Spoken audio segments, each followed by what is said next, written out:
తక్కువ టైంలోనే balanced meal కావాలి అంటే ఈ కిచిడీని సేవ్ చేసుకోండి.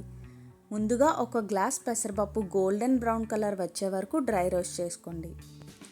ఇలా రోస్ట్ చేయడం వల్ల మంచి ఫైబర్ వస్తుంది. కిచిడీ కూడా చాలా టేస్టీగా ఉంటుంది. తర్వాత అర గ్లాస్ పెసరపప్పుకి ఒక గ్లాస్ బియ్యం తీసుకొని రెండింటిని బాగా కడిగి కొద్దిసేపు నానబెట్టుకోండి. ఇలా నానబెట్టడం వల్ల త్వరగా ఉడుకుతుంది. ఇప్పుడు కుక్కర్లో 2 స్పూన్లు నెయ్యి వేసి ఉల్లిపాయలు పచ్చిమిర్చి వేసి లైట్ గోల్డెన్ కలర్ వచ్చే వరకు వేగించుకోండి. ఆ తర్వాత క్యారెట్, బంగాళదుంప, బఠానీ, టమాటా వేసి 2 నుంచి 3 నిమిషాలు బాగా వేపుకోండి. మీకు నచ్చిన వెజిటేబుల్స్ కూడా ఇందులో వేసుకోవచ్చు. టమాటా వేసాక ఒక 2 నిమిషాలు మూత పెట్టుకున్నట్టయితే టమాటా మగ్గిపోతుంది.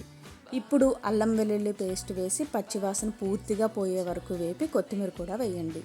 ముందుగా నానబెట్టుకున్న బియ్యం, పెసరపప్పు వేసి ఒకసారి బాగా కలుపుకోండి.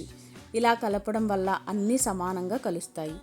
ఇప్పుడు ఒక గ్లాస్ బియ్యం పప్పు మిశ్రమానికి 2 గ్లాసుల నీళ్లు, తగినంత ఉప్పు వేసి మరొకసారి కలిపి కుక్కర్ మూత పెట్టి ఉడికించండి.